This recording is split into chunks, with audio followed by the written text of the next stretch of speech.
ओम शांति। आज 10-1-22 के बाप दादा के महावाक्य हैं। मीठे बच्चे, श्रीमत पर तुम्हें सबकी रूहानी खातिरी करनी है। खुशी की खुराक खाना और खिलाना है। खुशी की खुराक खानी भी है और खिलानी भी है। यही है सच्ची खातिरी करना। प्रश्न है, ज्ञान में स्पिरिचुअलिटी का जौहर भरने की विधि क्या है? उससे कौन कौन से फायदे होंगे? उत्तर है, जब किसी को भी ज्ञान सुनाते हो तो आत्मा समझकर आत्मा को ज्ञान दो। खुद भी आत्मा और दूसरा जो भी हमसे कुछ सीख रहा है या समझ रहा है वो भी क्या? आत्मा, ए पॉइंट ऑफ लाइट। इससे स्पिरिचुअलिटी का जौहर भर जाएगा। इस नई आदत से किसी को भी ज्ञान सुनाएंगे तो उसे झट लग जाएगा। शरीर का भान भी खत्म होता जाएगा। फिर माया के तूफान व बुरे संकल्प भी नहीं आएंगे। क्रिमिनल आई भी नहीं रहेगी। ना माया के तूफान आएंगे और ना बुरे संकल्प आएंगे। क्रिमिनल आई भी नहीं रहेगी। आंखें जब बुरी हो जाती हैं, दृष्टि जब बुरी हो जाती है तो वो भी नहीं रहेगी, अगर हम एक दूसरे को आत्मा समझकर बात करेंगे तो। ओम शांति। ज्ञान का तीसरा नेत्र देने वाला रूहानी बाप बैठ रूहानी बच्चों को समझाते हैं। ज्ञान का तीसरा नेत्र सिवाय बाप के और कोई दे नहीं सकता। सिवाय शिव बाबा के, सिवाय परम पिता परमात्मा के हमें ये ज्ञान का नेत्र दे नहीं सकता। अभी तुम बच्चों को ज्ञान का तीसरा नेत्र मिला है। अभी तुम जानते हो कि यह पुरानी दुनिया बदलने वाली है। बेचारे मनुष्य नहीं जानते कि कौन बदलने वाला है और कैसे बदलाते हैं, क्योंकि उन्हों ज्ञान का तीसरा नेत्र ही नहीं है। क्योंकि आज भी दुनिया दौलत के नशे में चूर है। अभी तक भी लोगों को यही नहीं पता कि हम क्या कर रहे हैं, क्या होने वाला है। विनाश बिल्कुल कगार पर है, फिर भी लोग समझ नहीं रहे हैं। तुम बच्चों को भी अभी ज्ञान का तीसरा नेत्र मिला है, जिससे तुम सृष्टि के आदि मध्यांत को जान गए हो। यह है ज्ञान की स्क्रीन। स्क्रीन का एक बूंद भी कितना मीठा होता है। ज्ञान का भी एक ही अक्षर है, मन मना भव। यह अक्षर सभी से कितना मीठा है। अपने को आत्मा समझ और बाप को याद करो। बाप शांति धाम और सुख धाम का रास्ता बता रहे हैं। बाप आए हैं बच्चों को स्वर्ग का वर्षा देने। तो बच्चों को कितनी खुशी रहनी चाहिए। खुद बाप, खुद शिव बाबा इस धरा पर हमें स्वर्ग का वर्षा देने आए हैं, तो हमें कितनी खुशी रहनी चाहिए। कहते भी हैं खुशी जैसी खुराक नहीं। जो सदैव खुशी मौज में रहते हैं उनके लिए वह जैसे खुराक होती है। 21 जन्म मौज में रहने की है जबरदस्त खुराक है, जबरदस्त खुराक है। यह खुराक सदैव एक दो को खिलाते रहो। एक दो की जबरदस्त खातिरी यह करनी है। ऐसी खातिरी और कोई मनुष्य की कर न सके। मनुष्य की नहीं कर सकते, लेकिन परमात्मा, परमपिता परमात्मा शिव बाबा हमारी खातिरी करते हैं। ये आके तुम बच्चे श्रीमत पर सभी की रूहानी खातिरी करते हो। सच्ची खुश खरापत भी यह है किसको बाप का परिचय देना। मीठे बच्चे जानते हैं बेहद के बाप द्वारा हमको जीवन मुक्ति की खुराक मिलती है। सतयुग में भारत जीवन मुक्त था, पावन था। बाप बहुत बड़ी ऊंची खुराक देते हैं। तब तो गायन है, अतीन्द्रिय सुख पूछना हो तो गोपियों से पूछो। यह ज्ञान और योग की कितनी फर्स्ट क्लास वंडरफुल खुराक है। और यह खुराक एक ही रूहानी सर्जन के पास है और किसको इस खुराक का मालूम ही नहीं है। बाप कहते हैं, मीठे बच्चों, तुम्हारे लिए तेरी हथेली पर सौगात ले आया हूँ। हथेली पर किसकी सौगात लेके आए हैं? स्वर्ग की सौगात। मुक्ति, जीवन मुक्ति की यह सौगात मेरे पास ही रहती है। कलप कलप मैं ही आकर तुमको देता हूँ, फिर रावण छीन लेता है। तो अभी तुम बच्चों को कितना खुशी का पारा चढ़ा रहना चाहिए। तुम जानते हो हमारा एक ही बाप टीचर और सच्चा सतगुरु है, जो हमको साथ ले जाते हैं। मोस्ट बी लव्ड बाप से विश्व की बादशाही मिलती है। कोई छोटी मोटी चीज़ नहीं, विश्व की बादशाही मिलती है। यह कम बात है क्या? तो सदैव हर्षित रहना चाहिए। Godly student life is the best. यह अभी का ही गायन है ना। फिर नई दुनिया में भी तुम सदैव खुशियाँ मनाते रहेंगे। दुनिया नहीं जानती कि सच्ची खुशियाँ कब मनाई जाएंगी। मनुष्यों को तो सत्यों का ज्ञान ही नहीं है, तो यह यहाँ ही मानते मनाते रहते हैं, परंतु इस पुरानी तमोप्रधान दुनिया में खुशी कहाँ से आई? यहाँ तो त्राही त्राही करते रहते हैं। कितना दुख की दुनिया है। बाप तुम बच्चों को कितना सहज रास्ता बताते हैं। गृहस्थ व्यवहार में रहते कमल फूल सम्मान रहो। कमल फूल क्या है? कीचड़ में उगता है, लेकिन कीचड़ का एक भी गुण उसमें नहीं आता।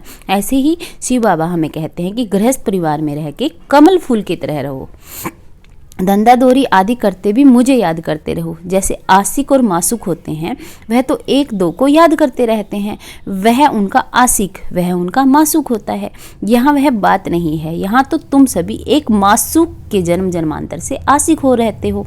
बाप कभी तुम्हारा आशिक नहीं बनता। तुम उस मासूक से मिलने के लिए याद करते आए हो। जब दुख जास्ती होता है तो जास्ती सुमिरन करते हैं। गायन भी है, दुख में सुमिरन सब करें, सुख में करें न कोई।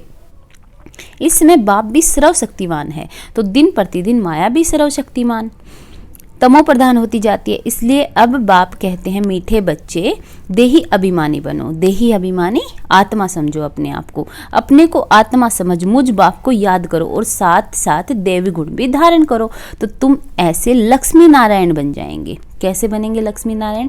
देवी गुण धारण करने से, बाबा को याद करने से। इस पढ़ाई में मुख्य बात है ही याद की। ऊंचते ऊंच बाप को बहुत प्यार स्नेह से याद करना है। वह ऊंचते ऊंच बाप ही नई दुनिया स्थापन करने वाला है।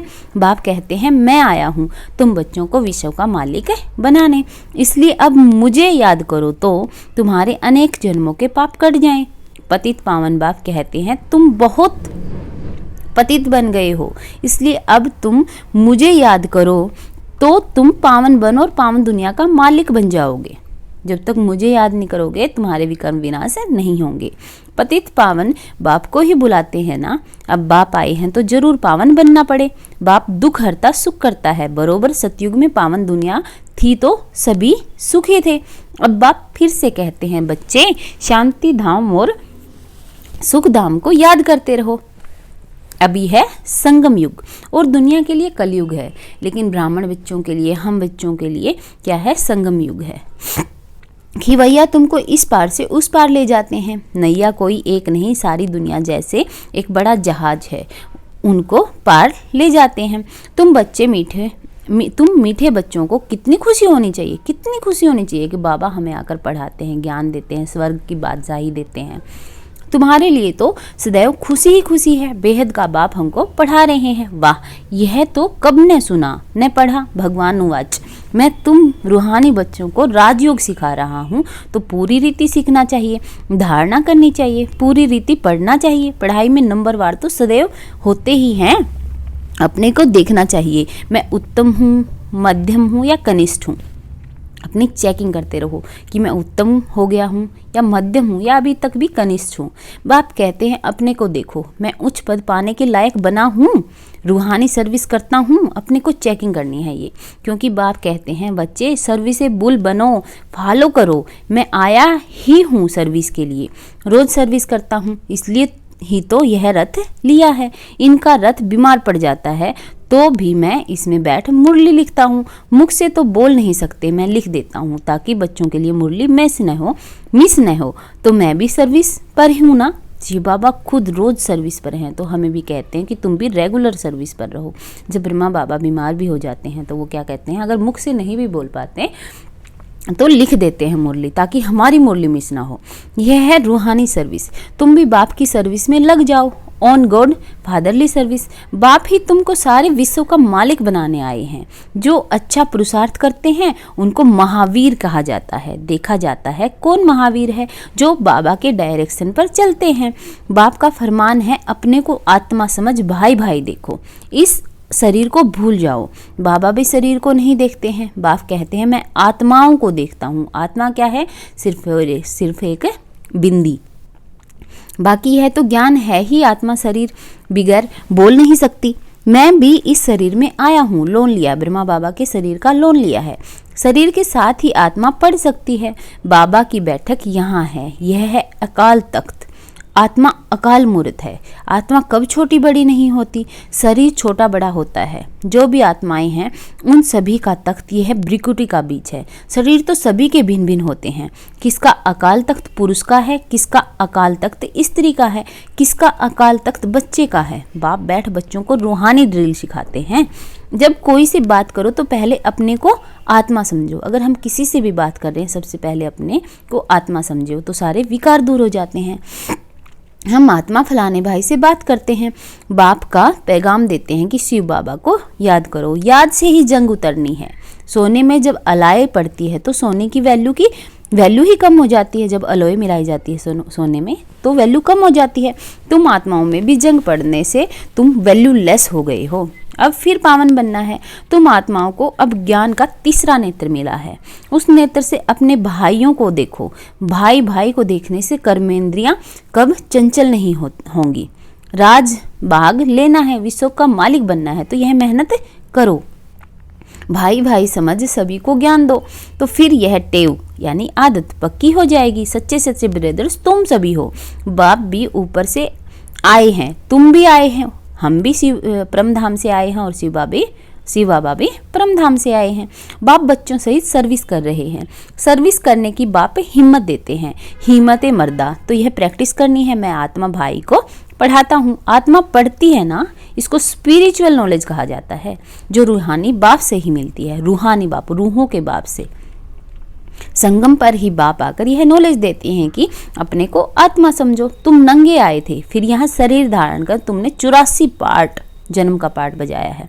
अब फिर वापस चलना है, इसलिए अपने को आत्मा समझ भाई भाई की दृष्टि से देखना है। यह मेहनत करनी है। तुम बच्चों को अपनी मेहनत करनी है। दूसरे में हमारा क्या जाता है? Charity begins at home. सबसे पहले चैरिटी बिगिंस एट होम, अर्थात पहले खुद को आत्मा समझेंगे तभी तो हम दूसरे को समझ पाएंगे ना।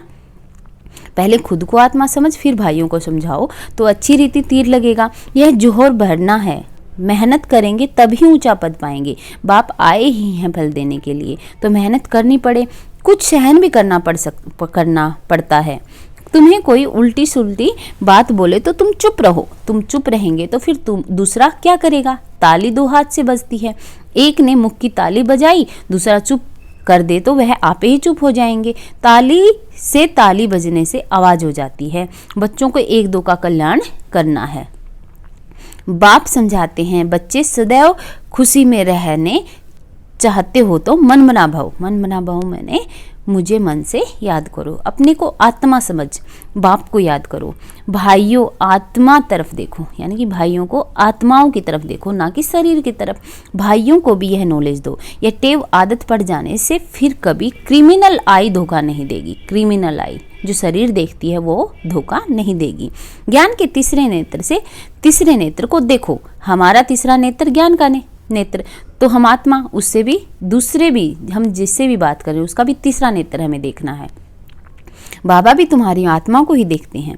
कोशिश यह करनी है सदैव आत्मा को ही देखें, शरीर को देखें ही नहीं। योग कराते हो तो भी अपने को आत्मा समझ भाइयों को देखते रहेंगे तो सर्विस अच्छी होगी। बाबा ने कहा है भाइयों को समझाओ। भाई सभी वर्षा से बाप से वर्षा लेते हैं। यह रूहानी नॉलेज एक ही बार तुम ब्राह्मण बच्चों को मिलती है। तुम ब्राह्मण ही फिर देवता बनने वाले हो। इस संगम युग को थोड़े ही छोड़ेंगे, नहीं तो पार कैसे जाएंगे? कूदेंगे थोड़े ही। यह वंडरफुल संगम युग है। यह क्या है? संगम युग है, कलयुग नहीं है अब। तो बच्चों को रूहानी यात्रा पर रहने की टेव आदत डालनी है। तुम्हारे ही फायदे की बात है। बाप की शिक्षा भाइयों को देनी है। बाप कहते हैं मैं तुम आत्माओं को ज्ञान दे रहा हूँ, आत्मा को ही देखता हूँ। मनुष्य से बात करेगा तो उनके मुंह को देखेगा ना। तुम आत्मा से बात करते हो तो आत्मा को ही देखना है। भल शरीर द्वारा ज्ञान देते हो परंतु उसमें शरीर का भान तोड़ना होता है। माना मुंह से ज्ञान देते हो लेकिन शरीर का भान तोड़ के देना है ज्ञान। तुम्हारी आत्मा समझती है परमात्मा बाप हमको ज्ञान दे रहे हैं।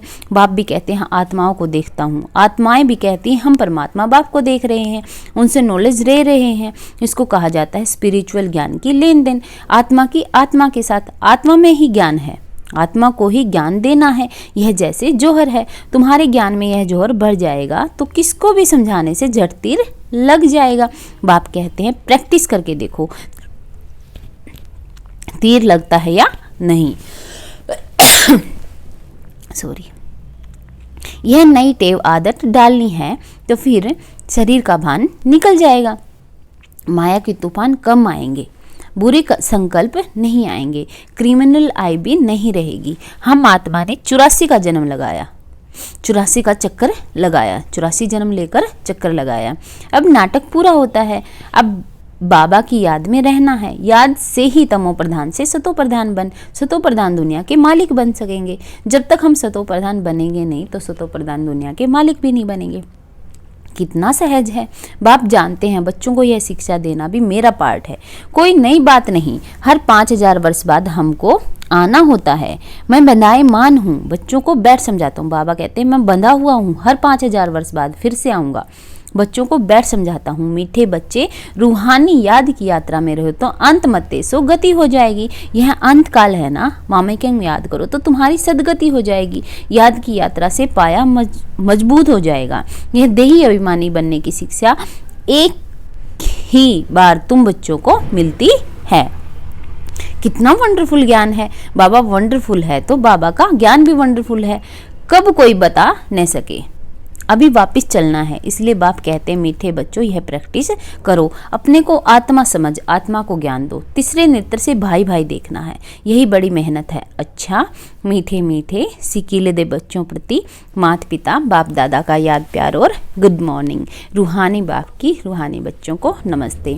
हम भी इतने ही प्यार से बाबा को नमस्ते बोलेंगे।